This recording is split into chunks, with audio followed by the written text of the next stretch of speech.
Hi, this is Hurricane Electric, and I'm taking you to our data center, and I'll give you a quick demo of what our data center looks like. Recording it on my iPhone. So, this is what the suite looks like. Lots of racks, lots of cabinets, and I'll take you to one of the cabinets which I recently organized. So, this is the cabinet. The door's open. I left it open a little while ago. This is what it looks like from the outside, nice and clean. This is the front of the cabinet. So, so this is what the cabinet looks like from the front. Most of the servers were built by me and my team, and we bought the parts and put them together. So let me show you let me explain you what the different things do. So that's a switch at the top. It's called, can you guys see it? It's called 1.sh, and it gets the internet, the WAN wire from Hurricane Electric, and that's where the this blue wire comes in from. And right below that we have 3c.ps. That's one of our physical servers. Right below that we have 3a.ps. It's a one-use server.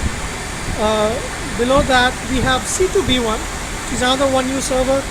Below that I have 2a.ps, two-use server with 10 hard drives actually. Then we have 3b and 1b.ps, and below that we have 2c.ps. It's a two-use server. It's an older device. Built it like 3 years ago. That's 1a.ps, another two-use server, and that's another workhorse right there, and it's labeled 1c.ps. It's very interesting what we have at the bottom here. What you see at the top is the USB KVM. It's a 16-channel USB KVM, so 16 computers can be connected and controlled remotely. And right below that is remote reboot devices, and those remote reboot devices are labeled 2.rr right there and 1.rr. Nice. And this is I know this cable looks like mess. It's going right out of these USB KVMs and the power devices, but you have to understand that all the servers the cables land here, so not that bad. And that's where we get the network to these remote reboot devices, so they can be rebooted. The yellow cables are the WAN cables for us. And that's a little bit of extra space at the top to store things and in future expand it. So let me show you what the system looks like from the back. This is what it looks like from the back. I have my laptop open. So let's start from the top. See, these are the two power ports we get. It's a 20 amp cabinet, and so this goes into remote reboot device number 2, and this cable goes into remote reboot device number 1. That's again 1.sh. One thing I wanted you guys to take a quick look at is this is what the cabinet looks like, and we have kept most of the back of the cabinet empty.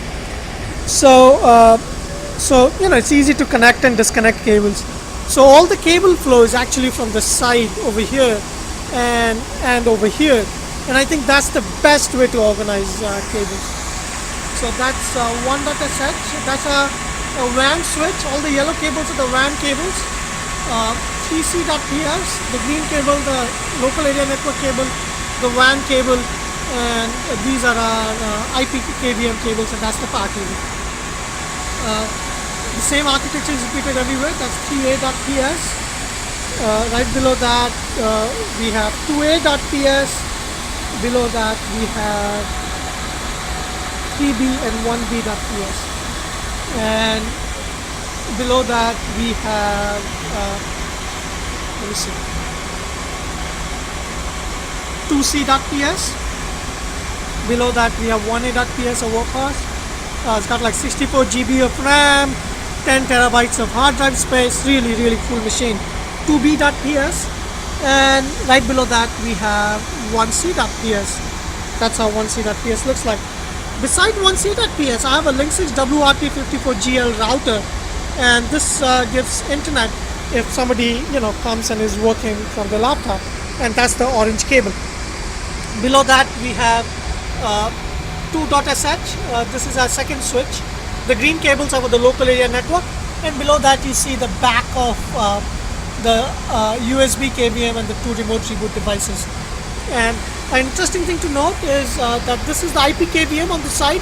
This is connected to the USB KVM, and this has a red wire coming out of it, and this red wire is used to provide USB virtual hard drives, and that's what it says.